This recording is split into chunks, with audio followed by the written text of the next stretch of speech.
হযরত আমিরুল মুমিনিন ওমর রাদিয়াল্লাহু আনহু রাষ্ট্রের মধ্যে একবার তিনি ঘোষণা দিয়ে দিলেন, আমার এই রাষ্ট্রের মধ্যে যদি কেউ মানুষকে প্রতারণার কাজ করে, আমার এই রাষ্ট্রের মধ্যে যদি মানুষকে ঠকানোর কোনো কার্যকলাপ মানুষের দ্বারা সংগঠিত হয়ে যায়, ওজনে কম দেয়, পণ্যে ভেজাল দেয়, দুধের মধ্যে পানি মিশ্রিত করে দেয়, এটা যদি প্রমাণিত হয়ে যায়, আমি ওমর ঘোষণা দিয়ে দিলাম রাষ্ট্রের পক্ষ থেকে তার জন্য করে কঠোর শাস্তির ব্যবস্থা হয়ে যাবে। হযরত আমিরুল মুমিনিন যখন এটা ঘোষণা দিলেন, আমিরুল মুমিনিন এমন একজন শাসক ছিলেন, আমিরুল মুমিনিন এমন একজন শাসক ছিলেন, রাত্রে বেলা তার হাত পা টিপানোর জন্য করে কোনো দাস দাসী ছিল না, কথা বলেন, রাত্রে বেলা তার খেদমত করার জন্য করে কোনো চাকর বাকর ছিল না। আমিরুল মুমিনিন এমন একজন শাসক ছিলেন, রাতের বেলায় তিনি গভীর রজনীতে বের হয়ে মানুষের দাঁড়ে দাঁড়ে গিয়ে খোঁজ খবর নিতেন, কোন মানুষটা ক্ষুধার যন্ত্রণায় ঘুমাইতে পারে না কাতরাই, এই শীতের রজনীতে কোন মানুষটা শীতের পোশাক নাই, লেপ কাঁথা কম্বল নাই, ঘুমাইতে পারে না, শীতের যন্ত্রণায় প্রকণ্ডতায় মানুষ কাঁপাকাঁপি করে ঘুমাইতে পারে না, এমন মানুষের দুর্দশা দেখার জন্য আমিরুল মুমিনিন বের হতেন। এর ধারাবাহিকতায় একদিন তিনি বের হলেন রাতের বেলা, বের হয়ে হাঁটতে হাঁটতে হাঁটতে হাঁটতে মরুভূমির প্রান্তরের দিকে যখন চলে গেলেন, লক্ষ্য করে দেখলেন টিম টিম করে একটা ঘরের মধ্যে যেন কি জানি চলে। হযরত আমিরুল মুমিনিন হাঁটি হাঁটি পা পা করে চলে গেলেন সেই আলোর দিকে। আলোর দিকে যাওয়ার পরে লক্ষ্য করলেন এই ঘরের মধ্যে থেকে দুইজন মহিলার কণ্ঠ ভেসে আসে, জোরে বলেন আল্লাহু আকবার। হযরত আমিরুল মুমিনিন দাঁড়িয়ে গেলেন। এই দুই মহিলার মধ্যে একজন হলেন মা আর একজন হলেন মেয়ে। মা তার মেয়েকে বলছে, মেয়ে রে, আমরা তো যে গাভীটার দুধ দহন করেছি, আমাদের তো এই দুধটা আগামীকাল বিক্রি করতে হবে, দুধের পরিমাণ যেহেতু কম, ও মা নাও না, এই দুধের মধ্যে আমি আর তুমি মিলে একটু পানি মিশেল দিয়ে দেই। নাউজুবিল্লাহ পড়েন। এরকম আছে না নাই? আপনাদের এলাকায় আছে? আমার এলাকায় আছে। দুধ হয়েছে 2 কেজি, চিন্তা করতেছে এর মধ্যে হাফ কেজি পানি মারে দিলে তো 2.5 কেজি হয়ে যায়, একটু লাভ হবে বেশি। এরকম মেন্টালিটির মানুষ কম না বেশি? আরো জোরে বলেন। 2 কেজি পানির মধ্যে হাফ কেজি 2 কেজি দুধের মধ্যে হাফ কেজি পানি মিশেল দিয়ে এই যে 2.5 কেজি বানালো, এটাকে মানুষকে ঠকানো হলো কিনা, প্রতারণা করা হলো কিনা? হযরত আমিরুল মুমিনিন শুনতেছেন সবকিছু দাঁড়িয়ে দাঁড়িয়ে। মেয়েকে যখন মা বললেন, মেয়ে রে, দুধের পরিমাণ যেহেতু কম, আমরা মার মিলে 2 জন মিলে একটু দুধের মধ্যে পানি মিশেল দিয়ে দেই। সঙ্গে সঙ্গে মেয়েটি বললেন, মা, তুমি কি আমিরুল মুমিনিন হযরত ওমরের সেই ঘোষণাটি শোনো নাই? হযরত আমিরুল মুমিনিন ঘোষণা দিয়েছেন, তার রাজ্যের মধ্যে, তার রাষ্ট্রের মধ্যে যদি কেউ মানুষকে প্রতারণার কাজ করে, এটা যদি প্রমাণ হয়ে যায়, রাষ্ট্রের পক্ষ থেকে তার জন্য করে কঠোর শাস্তির ব্যবস্থা হয়ে যাবে। মা, তুমি কি ঘোষণা শোনো নাই? মা সঙ্গে সঙ্গে বললেন, মেয়েরে, শুনেছি, কিন্তু রাত্রি এখন গভীর হয়ে গিয়েছে, রাত্রি 1টা বেজে যায়, 2টা বেজে যায়, পাড়া প্রতিবেশী সবাই ঘুমিয়ে পড়েছে, আমরা তো জানলা দরজা সব কিছু বন্ধ করে রেখেছি, আর আমিরুল মুমিনিন ঘোষণা দিয়েছে সে তো আমাকে তোমাকে দেখার জন্য করে এখানে আসে নাই। বলেন তো আজ থেকে আসেনি? আরো জোরে বলেন, কথা কি বুঝতে পারতেছেন? মেয়ে সঙ্গে সঙ্গে জবাব দিলেন, মা, আমিরুল মুমিনিন দেখতে পারবে না, পাড়া প্রতিবেশী দেখতে পারবে না, রাত্রিবেলা চারিদিকে অন্ধকার নেমে এসেছে, জানালা বন্ধ, দরজা বন্ধ, আমাকে তোমাকে যেই মনিব সৃষ্টি করেছেন, আমাকে তোমাকে যেই মালিক সৃষ্টি করে দুনিয়ায় পাঠিয়ে দিয়েছেন, আমাকে যেই মনিব খাওয়াই, তোমাকে যেই মালিক খাওয়াই পড়াই, জান্নাত জাহান্নামের মালিক যিনি, আসমান জমিনের মালিক যিনি, ভালো মন্দ যার পক্ষ থেকে ফায়সালা নির্ধারিত হয়ে যায়, সেই মহান মনিব রব্বুল আলামিন কিন্তু আমাকে তোমাকে ঠিকই দেখবে। এটা করা যাবে না মা। এই কথা শোনার পরে হযরত আমিরুল মুমিনিন এই মেয়ের জবাব থেকে যখন আল্লাহর ভয়, হাক্কা তুকাতিহি, আল্লাহর ভয়টা তার ভেতরে কেমন, তাকওয়াটা কেমন, ইত্তাকুল্লাহটা কেমন, এটা যখন হযরত আমিরুল মুমিনিন নিজের কানে এই দরজার পাশে দাঁড়িয়ে শুনলেন, এক মুহূর্ত দেরি করলেন না, চলে এলেন বাড়িতে। হযরত ওমর তার উজিরকে ডেকে ডেকে বললেন, উজির রে, ওই যে মরুভূমির প্রান্তরে একটা বাড়ি, এই কুড়ে ঘরের মধ্যে একটা মেয়ে রয়েছে, এই মেয়েটার খোঁজ খবর করে দেখো, মেয়েটা বিবাহিত না অবিবাহিত, যদি অবিবাহিত হয়ে যায় আমার ছেলের সঙ্গে মেয়েটার বিবাহ দিব, আর যদি বিবাহিত হয়ে যায় তাহলে তো করার কিছুই থাকবে না। পরের দিন সকালবেলা হযরতে ওমরের উজির যখন খোঁজ খবর নেওয়ার জন্য চলে গেলেন মরুভূমির প্রান্তরে সেই কুড়ে ঘরে, খোঁজ খবর নিয়ে যখন চলে আসলেন, হযরত আমিরুল মুমিনিন ওমরকে বললেন, ইয়া আমিরুল মুমিনিন, আমিন, যে মেয়েটার খোঁজ করতে বলেছিলেন খোঁজ করেছি, এই মেয়েটার বিবাহ হয় নাই, মেয়েটা আনম্যারিড, অবিবাহিত। হযরত ওমর বললেন, উজির আর দেরি করো না, এই মুহূর্তে চলে যাও, আমার পক্ষ থেকে প্রস্তাব নিয়ে যাও, আমার ছেলের সঙ্গে তার বিবাহের ব্যবস্থা করে দাও। সুবহানাল্লাহ বলেন। এটা কি দেখছে ওমর? সম্পদ দেখছে নাকি? আমি আপনি ছেলেকে মেয়েকে বিবাহ করানোর সময় যাই আগে দেখি বড় এই খোলাতে বড় পালা আছে কিনা, পালা বলেন না আপনারা, খেরের পালা আছে কিনা, এরপরে রাস্তার সঙ্গে জায়গা জমি কতটুক, বাড়ি ঘরের অবস্থা কিরকম, মেয়ের চরিত্র কেমন, আবার ছেলের চরিত্র কেমন, ছেলে খালি মাল কামায় কিনা, নামাজ কালাম পরে কিনা ওই খোঁজ খবর নাই, সুকটান মারে কিনা এগুলো আমরা দেখি না, মাল কামালে সব ঠিক, কথা বলেন ঠিক কিনা? আর হযরতে ওমর আমিরুল মুমিনিন, অর্ধ জাহানের প্রেসিডেন্ট যিনি, উনি এই মেয়ের ভিতরে হাক্কা তুকাতিহি, আল্লাহর ভয় দেখে এক মুহূর্ত দেরি করলেন না, অর্ধ জাহানের প্রেসিডেন্ট এই কুড়ে ঘরের এই মেয়ের সঙ্গে তার ছেলের বিবাহের প্রস্তাব দিলেন। সুবহানাল্লাহ। সম্মানিত বন্ধুগণ, এটাই হলো হাক্কা তুকাতিহি। হাদিসের আরেকটি বর্ণনা এসেছেন, হযরত আমিরুল মুমিনিন একদিন রাতের বেলা একটি মোমবাতি জ্বালিয়ে কি জানি লেখালেখি করছিলেন। এমন সময় কয়েকজন মেহমান হযরত ওমরের বাড়িতে লক্ষ্য করলেন। হযরত ওমরের বাড়িতে দরজায় যখন নক করলেন, হযরত আমিরুল মুমিনিন মোমবাতি জ্বালিয়ে লেখালেখি করতেছিলেন, তাদেরকে থামায়া দিলেন, মেহমানদেরকে ঘরের মধ্যে প্রবেশ করতে অনুমতি দিলেন না।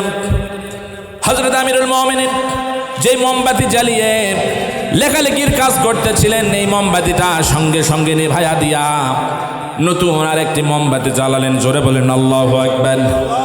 নতুন আরেকটি মোমবাতি জ্বালানোর পরে হযরত আমিরুল মুমিনিন হযরত ওমর তার আত্মীয় স্বজনদেরকে ঘরের মধ্যে প্রবেশ করার জন্য অনুমতি দিলেন। মেহমানরা যখন ঘরের মধ্যে প্রবেশ করল, আত্মীয় স্বজন যখন ঘরের মধ্যে প্রবেশ করল, ঘরের মধ্যে প্রবেশ করার পরে কথাবার্তার এক পর্যায়ে হযরতে ওমরকে জিজ্ঞাসা করলেন, আমিরুল মুমিনিন হযরতে ওমর, আমরা যখন সর্বপ্রথম আপনার দরজায় এসে নক করেছি, কি জানি একটি মোমবাতি জ্বালিয়ে লেখালেখি করতেছিলেন, আমাদেরকে ঘরের মধ্যে অনুমতি দিলেন না, আপনি সঙ্গে সঙ্গে মোমবাতি নিভানোর পরে নতুন আরেকটি মোমবাতি জ্বালালেন, এমনটা কেন করলেন? আপনি তো চাইলে ওই মোমবাতি জ্বালানো অবস্থায় আপনি আমাদেরকে ঘরের মধ্যে প্রবেশ করার অনুমতি দিতে পারতেন। কথা বলেন, পারতেন কিনা? আপনি এটা কেন করলেন? হযরত ওমর সঙ্গে সঙ্গে বললেন, ও আমার মেহমান আত্মীয়, শোনো, তোমরা যখন ঘরের মধ্যে নক করলে, আমি যে মোমবাতি জ্বালিয়ে কাজ করতেছিলাম, লেখালেখি করতেছিলাম, এই মোমবাতিটা দেশের টাকায় কিনা, 10-এর টাকায় কিনা, রাষ্ট্রের টাকায় কিনা, জনগণের টাকায় কিনা একটি মোমবাতি, আর আমি রাষ্ট্রের কাজ করতেছিলাম।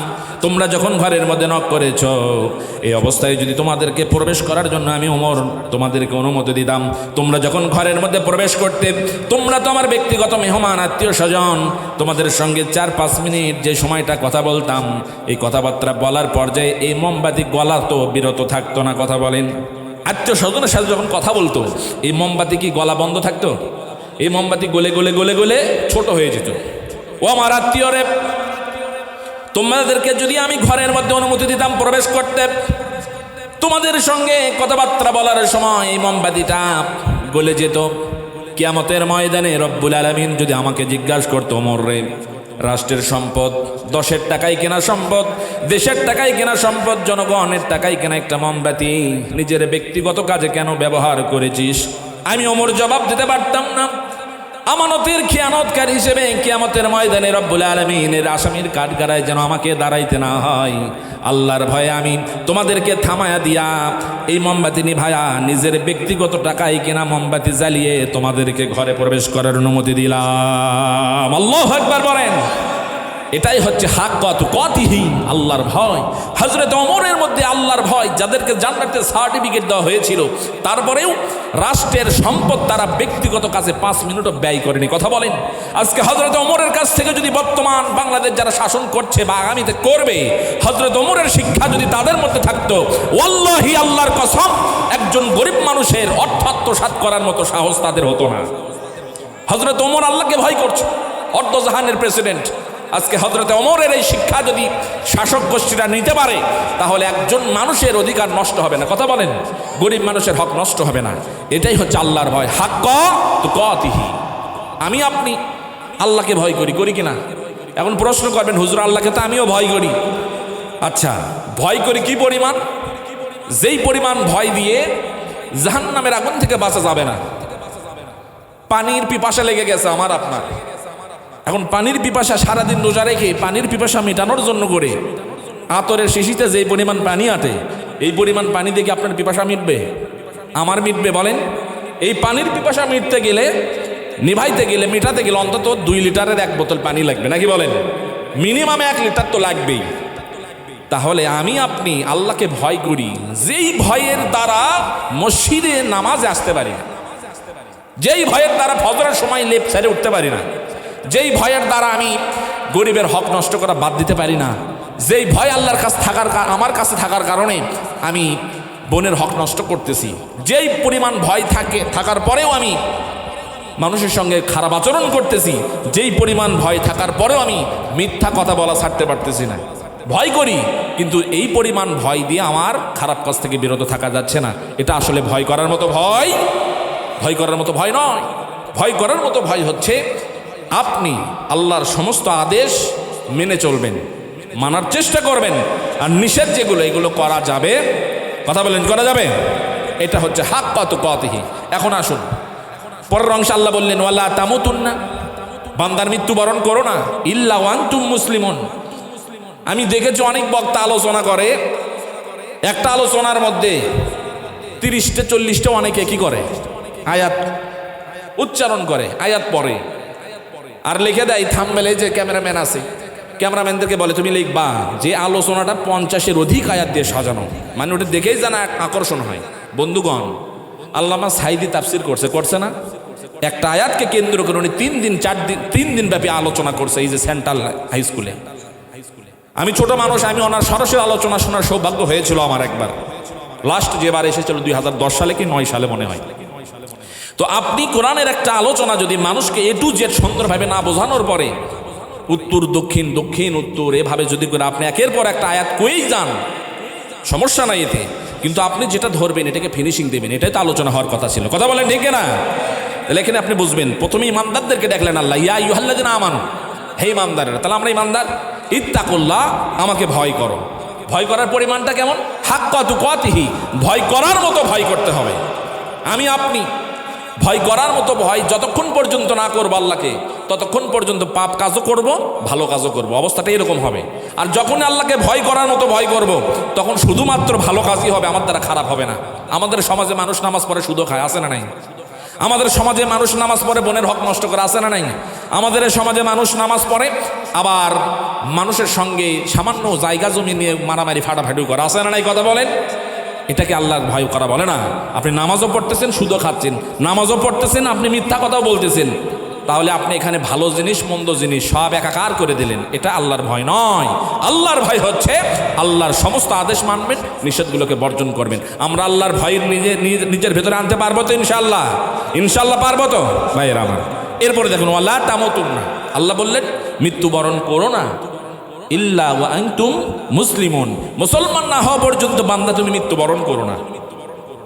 দেখেন, আমরা যারা অনেক সময় ছাত্রদেরকে মাদ্রাসায় পড়াই, ছাত্রদেরকে অনেক সময় শিক্ষক বলে, বাবা আজকে তোমাকে যে পড়াটা দিচ্ছি, এই পড়াটা যদি আগামীকাল পড়ে না আসো, এই পড়াটা যদি না হয়, তাহলে আগামীকাল তুমি আসবা না।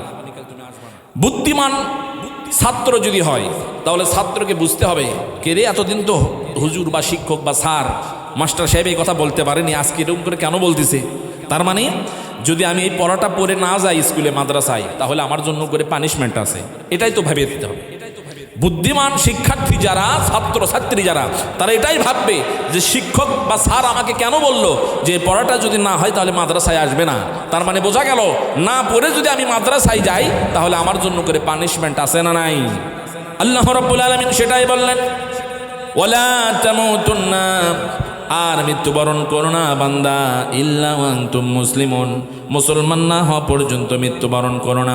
আমার বন্ধুগণ, আপনি আমাকে প্রশ্ন করেন, সবাই প্রশ্ন করতে পারেন, হুজুর আব্দুর রহমানের ঘরে জন্মগ্রহণ করেছে আব্দুর রহিম নাম, আব্দুল সামাদের ঘরে জন্মগ্রহণ করেছি আব্দুল জব্বার নাম, মুখলেসুর রহমানের ঘরে জন্মগ্রহণ করেছি ইখলাসুর রহমান নাম, আব্দুল বাসেদের ঘরে জন্মগ্রহণ করেছি আব্দুর রহমান আমার নাম, নামের পূর্বে মোহাম্মদ লিখি, আমি তো নামাজ পড়ি, রোজা করি, হজ করি, যাকাত দেই, তারপরেও কেন আল্লাহ রাব্বুল আলামিন আমাকে মুসলমান হতে বললেন? আমার বন্ধুগণ, আপনাদের যুক্তিটা আপনাদেরকে একটু বুঝাই। আপনাদের এই চকদুর্গা গ্রামে মনে করেন একজন শিক্ষক রয়েছে। এই শিক্ষকের ঘরে একটা সন্তান জন্মগ্রহণ করলো।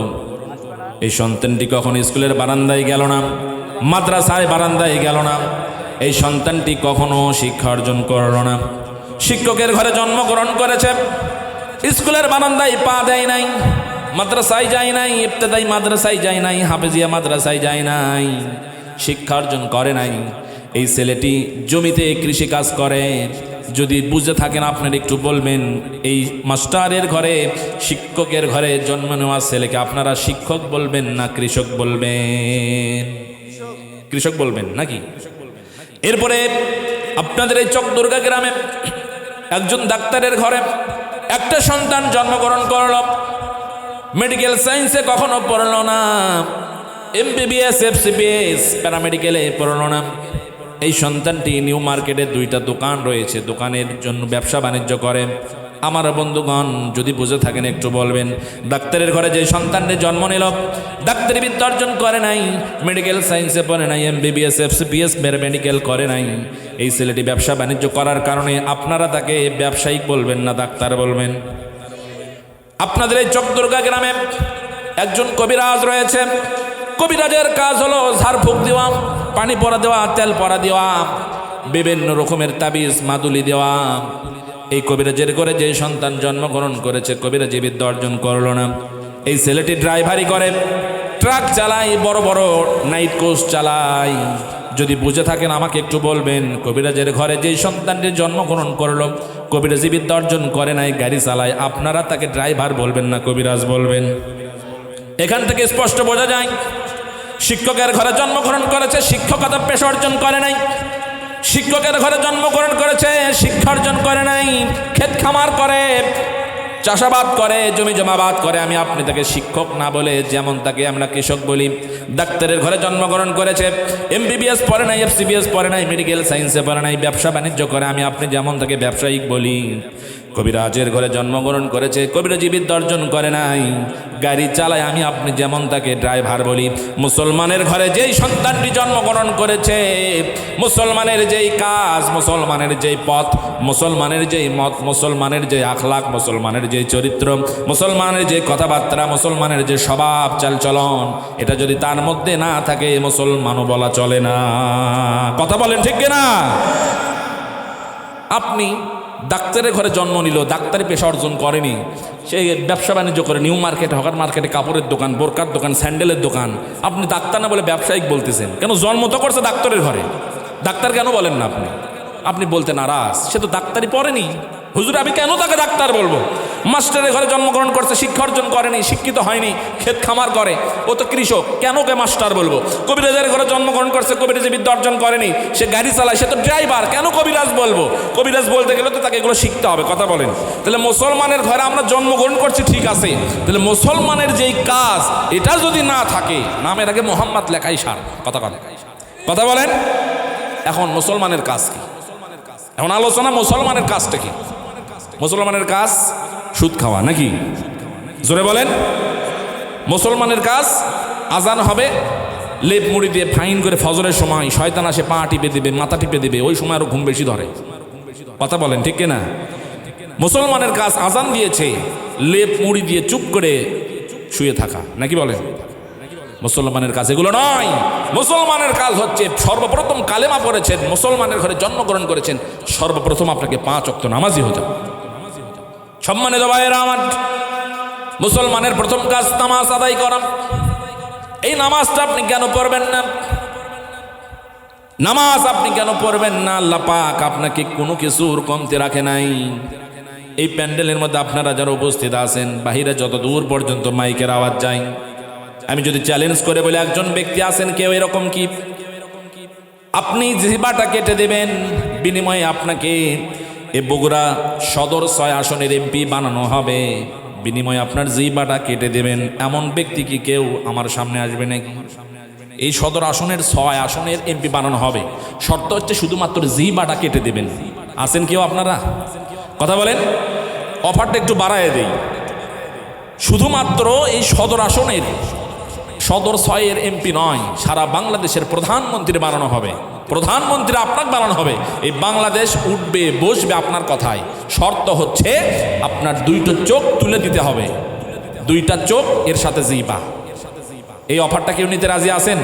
কথা বলেন, কথা বলেন। কেউ রাজি নাই।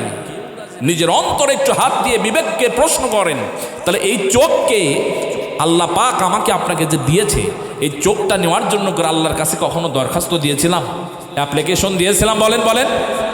এই জিহ্বাটা নেওয়ার জন্য করে আল্লাহর কাছে দরখাস্ত দিয়েছিলাম, আল্লাহ শ্বশুর বাড়ি যাব, মুরগির রোস্ট খাবো, এরপরে গরুর কালা ভুনা খাবো, খেজুরের রস খাবো, পিঠা খাবো, বিভিন্ন রকমের ফলমূল খাবো, দেশি মুরগি খাবো, ব্রয়লার খাবো। বলেছিলাম আল্লাহকে যে আল্লাহ একটা জিহ্বা দেন, যে মহান মনিব দয়া করে মায়া করে আপনাকে একটা জিহ্বা দিয়েছে, এই জিহ্বা দিয়ে আপনি 1000 রকমের খাবার খাবেন, 1000 রকমের টেস্ট। কথা বলেন ঠিক কিনা?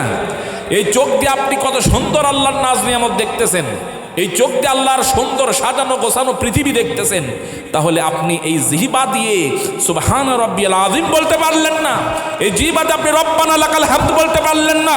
এই জিহ্বাতে আপনি সুবহান রাব্বিয়াল আলা বলতে পারলেন না? এই জিহ্বাতে আপনি আল্লাহু আকবার বলে নামাজ আদায় করতে পারলেন না? আসমানের নিচে জমিনের ওপরে আপনার চাইতে না ফরমান মুসলমান কেউ নাই। কথা বলেন, কেন আপনি নামাজ পড়বেন না? কেন আপনি নামাজ পড়বেন না? এত সুন্দর মসজিদ করেছেন কেন? আপনি আল্লাহর কাছে কি জবাব দেবেন? এই জিহ্বাতে আল্লাহর প্রশংসামূলক বাক্য উচ্চারণ করতে পারেন না, এই চক্ষু দিয়ে আপনি সুন্দর কিছু দেখতে পারেন না, কি জবাব দেবেন আল্লাহর কাছে আপনি? এই জন্য নামাজ পড়ার দরকার আছে না নাই? জোরে বলেন।